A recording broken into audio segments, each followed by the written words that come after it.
एक हिंदुस्तानी लड़का फ्रांस जाता है एक कंपनी में काम करने के उद्देश्य से। जब कंपनी में जाता है, वहां की उस कंपनी की जो मालकिन थी, वह मालकिन बेहद खूबसूरत थी, कंवारी थी बिल्कुल। वह मालकिन जब इस हिंदुस्तानी लड़के को देखती, ये हिंदुस्तानी लड़का उस मालकिन को देखता है। करोड़पति मालकिन थी। यह हिंदुस्तानी लड़का उस करोड़पति मालकिन से मोहब्बत करने लगता है। वह मालकिन भी इस लड़के पर फिदा हो जाती है। फिर इसके बाद जो होता है बड़ा ही गजब होता है। कहानी में आप सबको विस्तार से बताएंगे। नमस्कार, प्रणाम। हम अजीत यादव उर्फ शेरा भाई, हमारे इस चैनल में आप सबका बहुत बहुत स्वागत है। अगर आप लोग हमारे इस चैनल को सब्सक्राइब नहीं किए हो तो आप सबसे निवेदन है, आप लोग हमारे इस चैनल को सब्सक्राइब करें, लाइक करें, कमेंट करें। कहानी अच्छी लगे तो उसको शेयर जरूर करना। बड़ी ही रोचक कहानी है। इस कहानी को आप लोग पूरा सुनिएगा। हम उम्मीद करते हैं कि आप लोग पसंद करेंगे। अब कहानी शुरू होती है। यह कहानी शुरू होती है पटना शहर से। यहीं के रहने वाले एक व्यक्ति जिनका नाम जगजीवन राम होता है। जगजीवन राम की पत्नी का नाम दुलारी देवी होता है।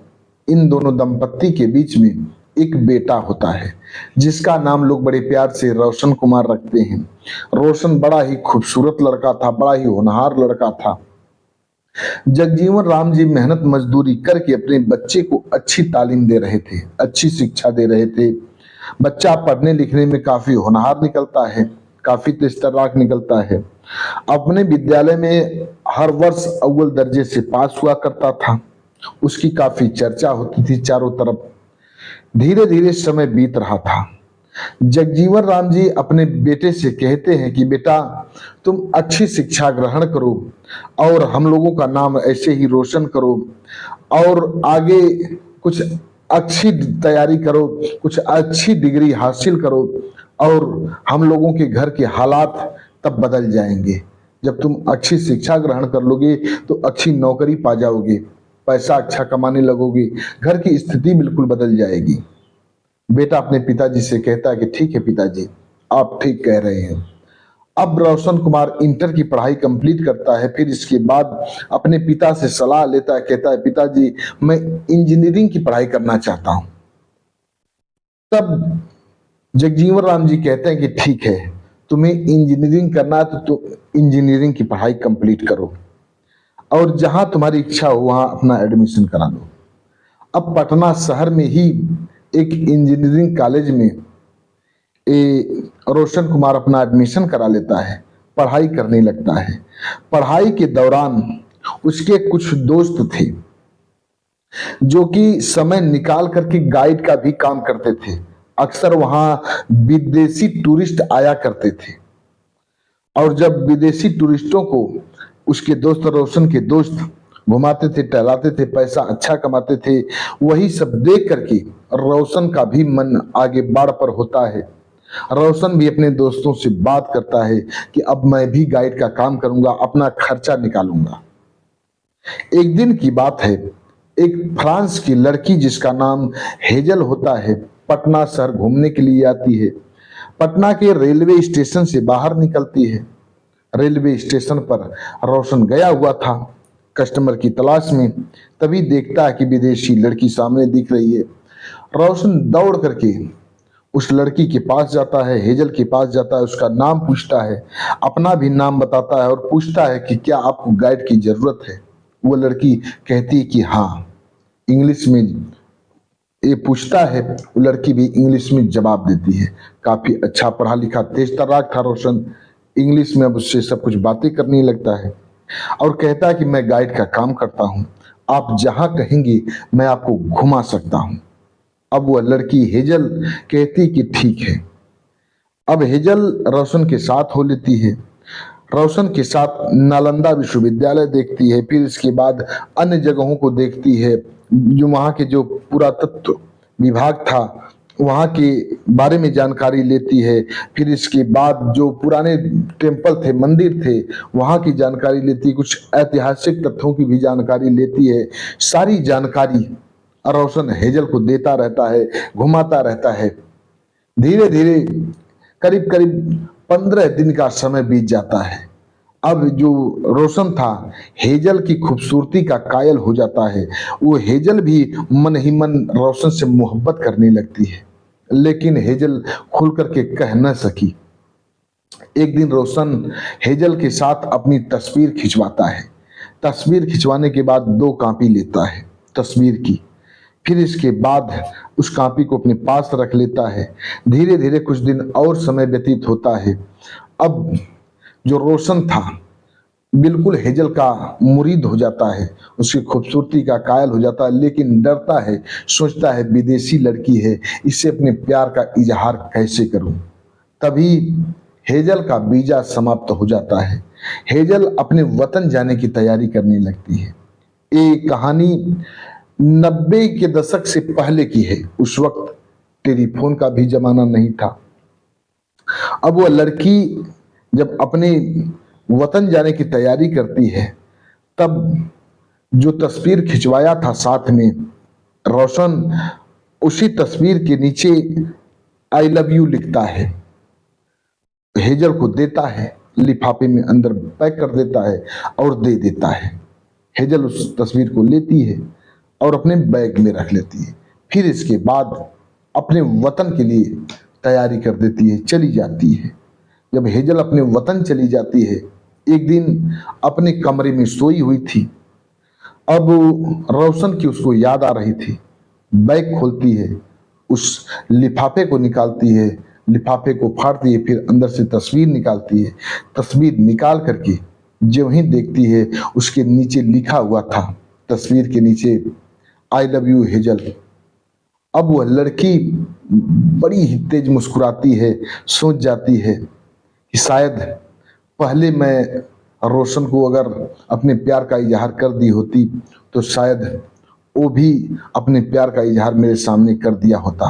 शायद वो डर रहा था, सोचती है। लेकिन कोई फोन नंबर नहीं था, कोई एड्रेस पता नहीं ली थी कि किसी माध्यम से उसको चिट्ठी भेजा जाए या उससे फोन से बात किया जाए। फोन का भी जमाना बहुत ही बिरले घरों में हुआ करता था, फोन लैंडलाइन का जमाना था, नंबर उसके पास नहीं था। अब वह लड़की कसमसा करके रह जाती है, सोचती है कि किसी तरह से कुछ दिन बाद मैं फिर चलूंगी रोशन के घर और उससे मुलाकात करूंगी। अगर वह शादी नहीं किया होगा तो उससे शादी जरूर करूंगी। धीरे धीरे कुछ वर्ष बीत जाते हैं। अब रोशन की पढ़ाई कंप्लीट हो जाती है। रोशन की जब इधर पढ़ाई कंप्लीट हो जाती है, तब रोशन मुंबई जाता है, एक कंपनी ज्वाइन कर लेता है। उस कंपनी में अच्छा पैसा कमाने लगा। जब अच्छा पैसा कमाने लगा तो घर के हालात बिल्कुल सुधरने लगे। एक दिन की बात है, कंपनी अब रोशन को विदेश भेजती है। पहले जर्मनी भेजती है, जर्मनी कुछ दिन काम करता है, फिर इसके बाद फिर आता है कंपनी में। कंपनी में काम करते हुए कुछ दिन व्यतीत होते हैं, अब उसको रोशन को फ्रांस भेजती है। जब फ्रांस भेजती है, एक कंपनी में जाता है और उस कंपनी में जाकर के काम करने लगता है। काम करते हुए उसे हफ्तों भर का समय बीत जाता है। एक दिन की बात है, उस कंपनी में वर्कर लोग काम कर रहे थे और रोशन भी बड़े शिद्दत से काम कर रहा था। तभी एक फोर व्हीलर कार गेट पर आकर के रुकती है। जितने वर्कर थे सभी चौकन्ना हो जाते हैं, लोगों से कहते हैं कि मालकिन आ गई, मालकिन आ गई, अब आप लोग काम अपना बड़े ध्यान से करिए, नहीं तो मालकिन बहुत डांटेंगी। ये जो रोशन था ये अपने काम में मशगूल था, ये किसी की बातों पर ध्यान नहीं देता है और अपने काम को करता रहता है। अब वह मालकिन अपने कार से निकलती है। कार से निकलने के बाद सभी वर्करों के पास बारी बारी से जाती है, उनका काम देखती है। फिर इसके बाद अब रोशन के पास वह मालकिन जाती है। रोशन के पास जब जाती है, रोशन का पीठ थपथपाती है, उसका काम देख करके रोशन का पीठ थपथपाती है। इतने में रोशन खड़ा हो जाता है। जब वही अपना मुख फेर करके देखता है तो सामने कोई और नहीं, वही लड़की थी जो इंडिया घूमने के लिए आई थी, जिसके साथ रोशन गाइड का काम कर चुका था। वह लड़की कोई और नहीं, हेजल थी। हेजल को देख करके रोशन बिल्कुल अवाक रह जाता है, हेजल भी अवाक रह जाती है। तुरंत हेजल रोशन से पूछती है कि रोशन, तुम यहाँ कैसे? तब रोशन सारी बात बताता है। हेजल कहती है कि अब तुम इस कंपनी में काम नहीं करोगे, अब तुम मेरे साथ रहोगे। हेजल अपने साथ लेकर के घर पर आती है और रोशन को घुमाती है, टहलाती है, वहां के आबो हवा की जानकारी देती है। फिर एक दिन की बात है, हेजल वही तस्वीर लेकर के आती है और रोशन के हाथों पर रख देती है। तस्वीर जब देखता है रोशन तो अवाक रह जाता है और मंद मंद मुस्कुराने लगता है। उसको जैसे थोड़ी लज्जा सी आ रही थी, उस पर लिखा था आई लव यू हेजल। अब मुस्कुराते हुए देखती है हेजल रोशन को, तो तुरंत घुटनों के बल खुद हेजल बैठ जाती है और रोशन से कहती है कि रोशन, क्या तुम मुझसे शादी करोगे? बस इतना कहना था हेजल को। अखबार में समेट लेता है रोशन हेजल को और हेजल भी रोशन को अखबार में समेट करके रोने लगती है। फिर इसके बाद हेजल अपने साथ लेती है रोशन को और वहीं के कोर्ट में जाती है और कोर्ट में जाकर के रोशन के साथ शादी करती है। शादी करने के बाद अब रोशन को अपने साथ रखती है। जिस कंपनी में काम करने के लिए रोशन आया था, अब उस कंपनी का मालिक बन जाता है। हेजल के साथ रहने लगता है। कुछ दिन बाद वहीं की नागरिकता ले लेता है। नागरिकता लेने के बाद अपने माता पिता को भी वहीं बुला लेता है और हेजल के साथ हंसी खुशी अपना जीवन बिताने लगता है। ये थी हेजल और रोशन के प्यार की कहानी। कहानी कैसी लगी आप लोग कमेंट बॉक्स में बताइएगा। हमारे कुछ व्यूअर हैं जो कि अपना नाम लेने के लिए अपील किए हैं। एक है ब्रजेंद्र सिंह, ये मणिपुर के रहने वाले हैं। राव मोहम्मद यासीन लाहौर पाकिस्तान के रहने वाले हैं। अनुज कुमार त्रिपाठी ये लखनऊ उत्तर प्रदेश के रहने वाले हैं। महानंद जी ये फरीदाबाद के रहने वाले हैं। बंकिम चंद्र यादव ये वाराणसी जिला के रहने वाले हैं। ये लोग हमारे हर कहानियों को सुनते हैं, बेहद पसंद करते हैं। लोग वीडियो में नाम लेने के लिए अपील किए थे, हमने बारी बारी से इन लोगों का नाम लिया। आप भी अपना नाम बुलवाना चाहते हैं तो कमेंट बॉक्स में अपना नाम दीजिए, एड्रेस बता दीजिए, आप सबका भी बारी बारी से नाम लिया जाएगा। चैनल को लाइक सब्सक्राइब जरूर करिएगा। मिलते हैं अगले एपिसोड में किसी एक नई कहानी के साथ, दिलचस्प कहानी के साथ। तब तक के लिए नमस्कार।